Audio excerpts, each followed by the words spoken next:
Bonjour à tous. Bonjour. Je m'appelle Diane Chipambakara-Tuchula. Je suis membre du comité et je vais commencer par présenter les plaidoyers. Plaidoyer du comité d'enfants de l'Ituri sur la malnutrition. Nos ventres crient, nos vies comptent. Nous, enfants membres du comité des enfants de l'Ituri, nous avons pour la mission de défendre le droit de tous les enfants, comme les reconnaissent la Constitution de la République démocratique du Congo à son article 47 et la Convention relative aux droits de l'enfant à ses articles 6 et 24. Aujourd'hui, nous élevons nos voix contre une injustice silencieuse mais meurtrière, la malnutrition infantile. En Ituri, des milliers d'enfants souffrent de la faim. La malnutrition est une maladie évitable. Pourtant, elle continue de tuer.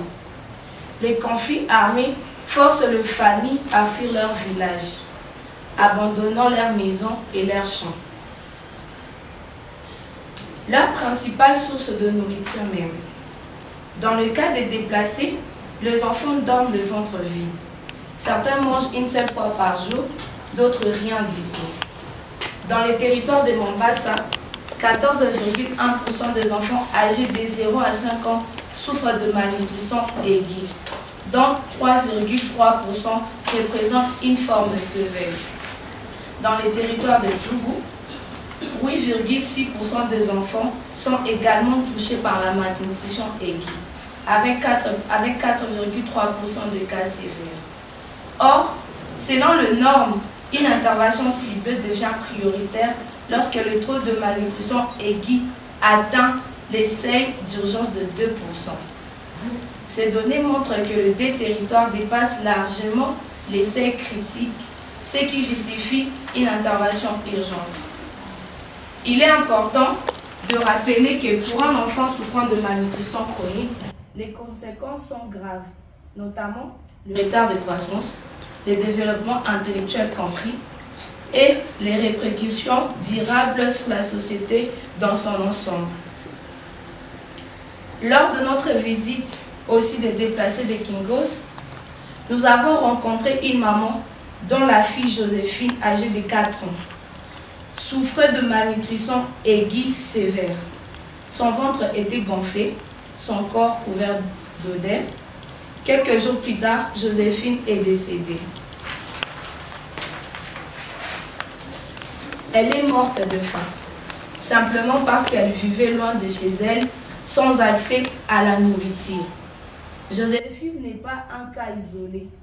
De milliers d'enfants en Ituri vivent la souffrance et beaucoup risquent de mourir si rien n'est fait. La malnutrition prive les enfants de leurs droits fondamentaux. Le droit à la vie et à la survie, dans l'article 6 de la CDE. Les droits à la santé et à une alimentation suffisante, l'article 24 de la CDI. Le droit à la protection et au développement, l'article 47 de la Constitution de la République démocratique du Congo. Nous, enfants du comité de l'Ituri, appelons à l'action, à toutes les parties prenantes au conflit. Prioriser la paix et la sécurité.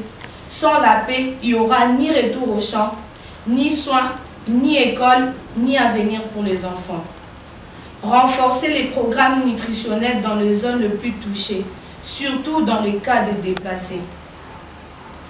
Refusons que la faim devienne une habitude ou un dessein. La malnutrition n'est pas seulement liée au manque de nourriture, c'est aussi un manque de paix, de solidarité et d'amour. Nous ne voulons plus nous taire. Nous voulons vivre, apprendre, jouer et grandir. Je vous remercie.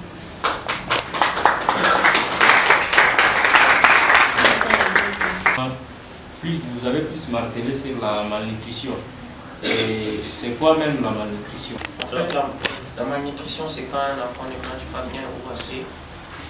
Cela l'amène à la mort, la faiblesse avec la force. Dans son article de la CDE, l'article 6, estime que chaque enfant a droit à la vie, à la survie et au développement. J'aimerais ajouter à ce qui la mère venait de dire. Moi, c'est Jeff Catalico, membre du comité. L'ami venait de soulever un point vraiment très important sur la question que vous venez de poser, en disant qu'est-ce qu'est la malnutrition? La malnutrition, c'est tout court manque de nutriments dans le corps. Donc, dans l'article 6 de la CDE qui renonce même ça, disant que chaque enfant a le droit d'avoir une meilleure santé et avoir accès aux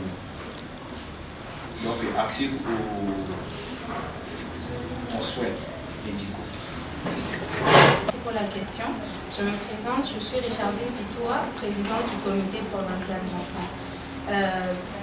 Nous, en tant que comité d'enfants, pour stopper ce fléau, nous menons des plaidoyers et nous sensibilisons premièrement les autorités, la communauté et également les enfants par rapport à la situation qui se passe, une situation grave et qui est aussi une maladie évitable. De ce fait, nous, comité qui sommes composés d'enfants, nous jouissons de notre droit à la participation, l'article 12 de la Convention internationale relative aux droits de l'enfant.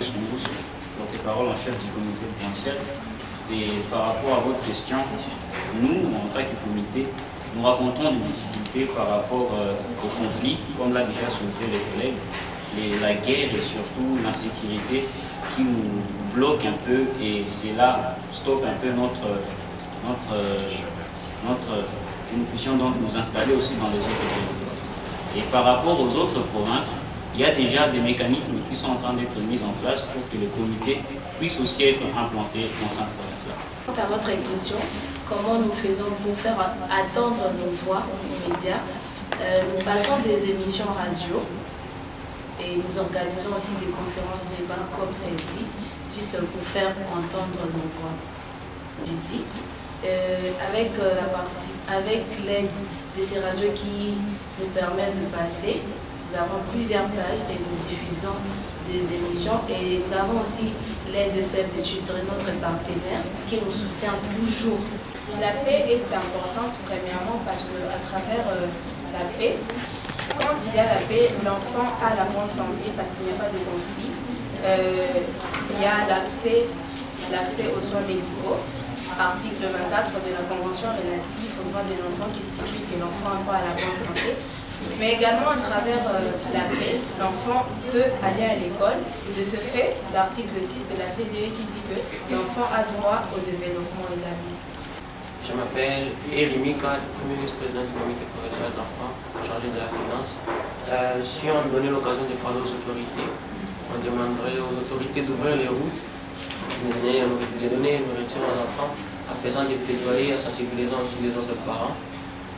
Parce que dans son article de la Constitution, dit que chaque enfant a droit à l'intérêt supérieur. Pour compléter ce que mon collègue a dit, moi spécialement présidente et représentante des enfants, première représentante, c'est que nous essayons, c'est que nous, le comité, nous voulons, c'est juste la paix. C'est ce que nous pouvons demander aux autorités qu'ils se mobilisent et nous voulons le rétablissement de la paix de notre province qui va faire en sorte que le taux de malnutrition aussi diminue. Et en plus, un autre complément de ma part, en tant que porte-parole des enfants, je lance le message de paix. Car l'ère de la paix est venue et c'est justement ces messages-là que je lance à tous les groupes armés, aux belligérants qui sont en train justement de créer la guerre et occasionner la souffrance des enfants telle que la malnutrition. Il est l'heure de déposer les armes, enterrer la hache des guerres et procéder au dialogue. Le dialogue qui permettra à ce que la paix revienne en Ituri et permettra à ce que les enfants puissent grandir et se développer selon leurs droits.